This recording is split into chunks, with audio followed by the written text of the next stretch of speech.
नमस्ते मित्रांनो, संशोधन मार्गदर्शन मालिकेत आपलं सर्वांचं हार्दिक स्वागत. मागील भागात आपण संशोधन अहवाल लेखनातली प्रकरण 2 हे कसं लिहायचं आहे याबद्दल माहिती घेतली होती. मित्रांनो, आजच्या भागात आपण संशोधन अहवालातील प्रकरण 3 हे लिहायचं कसं आहे याबद्दल माहिती घेऊया.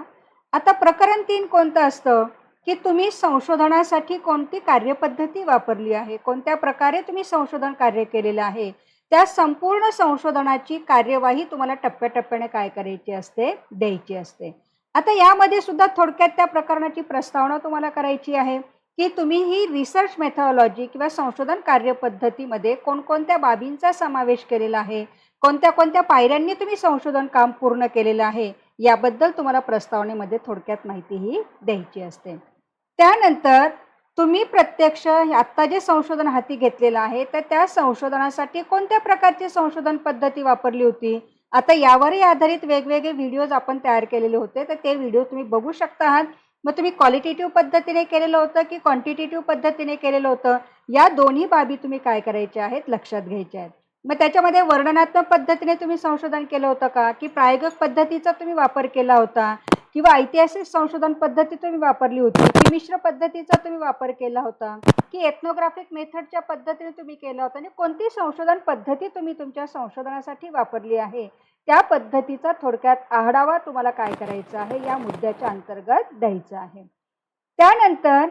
संशोधनासाठी तुम्ही नमुना निवड म्हणजे सॅम्पल कसं निवडलेलं आहे, किंवा न्यादर्श ज्याला आपण म्हणत असतो, तर कोणत्या स्तरावरचा सॅम्पल तुम्ही घेतलेला आहे. महिला पुरुष हे तर आहेतच, परंतु काही संस्था तुम्ही घेतलेल्या आहे का, किंवा महिला पुरुषांचा सुद्धा स्तर वयोगटानुसार तुम्ही काही घेतलेला आहे का, किंवा काही गावांचा तुम्ही सर्वे केलेला आहे, किंवा त्या अनुषंगाने तुम्ही तुमच्या संशोधनामध्ये न्यादर्श म्हणजे काय, ज्याच्याकडून तुम्हाला माहिती जमा करायची आहे, मग ती मुलाखतीच्या माध्यमातून असो, प्रश्नावलीच्या माध्यमातून असो, किंवा अजून तुम्ही इतर निरीक्षण वगैरे इतर जे तंत्र जे आहे त्या तंत्राचा वापर करून तुम्ही त्याच्याकडनं संशोधनासाठी माहिती जमा केलेली असेल, तर या अनुषंगाने तुम्हाला न्यादर्श तुमच्या संशोधनासाठी नेमका तुम्ही कसा निवडला, त्याचे टप्पे नेमके कोणते होते, या पद्धतीचं तुम्हाला काय करायची आहे, माहिती याच्यामध्ये थोडक्यात द्यायची आहे.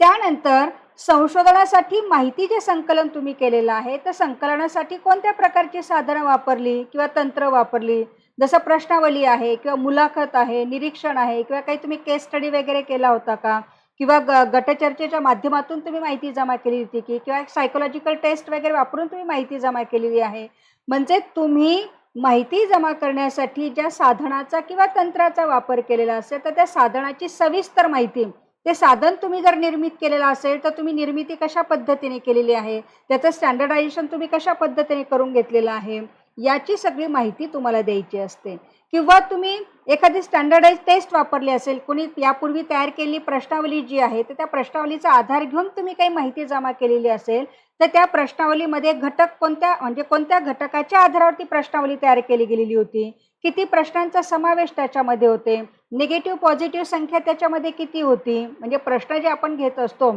तर पॉझिटिव्ह आणि निगेटिव्ह प्रश्न कोणकोणते आहेत, किंवा त्याच्या स्कोरिंग पद्धती नेमकी कशी होती, या सगळ्या बाबीचा उल्लेख तुम्हाला काय करायचा आहे, माहिती संकलनासाठी जे साधन किंवा तंत्र तुम्ही वापरलेलं आहे त्यामध्ये लिखाण करायचं आहे.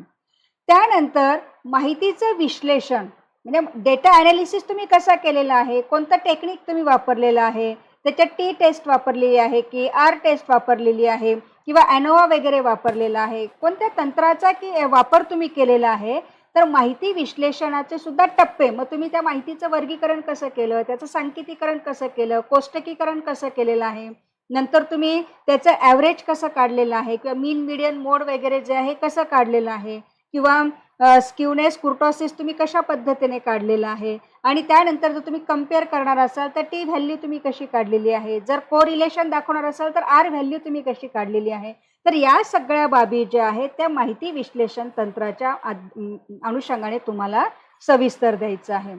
आणि नंतर मग संशोधनाची कार्यवाही म्हणजे तुम्ही विषय निवडीपासून तुमच्या अहवाल लेखनापर्यंत ज्या काही वेगवेगळ्या टप्प्याने तुम्ही हे कार्य पार पाडलेलं आहे, ते त्याचे सगळ्या टप्प्यानिशी तुम्हाला काय करायची आहे, माहिती ही लिहायची आहे. मग प्रत्येक टप्प्यामध्ये तुम्ही नेमकं काय काम केलेलं आहे, त्याचा उल्लेख तुम्हाला काय करायचा या प्रकरणामध्ये द्यायचा आहे. त्याच्यानंतर पुन्हा आणखी प्रकरणाचा समारोप, की थोडक्यात एकूणच तुम्ही ही कार्यवाही करत असताना कोणत्या कोणत्या बाबींचा आधार घेतलेला आहे, कसे ती कार्यवाही पार पाडलेली आहे, या अनुषंगाने सारांश रूपी तुम्हाला काय करायचं आहे, समारोप इथे द्यायचा आहे. म्हणजे अशा पद्धतीने तुम्हाला काय करायचं आहे, प्रकरण 3 जे आहे ते लेखन करायचं आहे. संशोधन कार्यवाही कशी नेमकी केलेली आहे त्याबद्दल सविस्तर आढावा या प्रकरणामध्ये आपल्याला द्यायचा असतो. अशा रीतीने मित्रांनो, आता आपण संशोधन कार्यवाही कशा पद्धतीने लिहायची आहे, कोणकोणत्या मुद्द्यांचा समावेश करायचा आहे याबद्दल माहिती घेतली. पुढील भागात आपण संशोधन अहवाल लेखनातील प्रकरण 4 कसे लिहायचं आहे याबद्दल माहिती घेणार आहोत. तोपर्यंत मित्रांनो, धन्यवाद.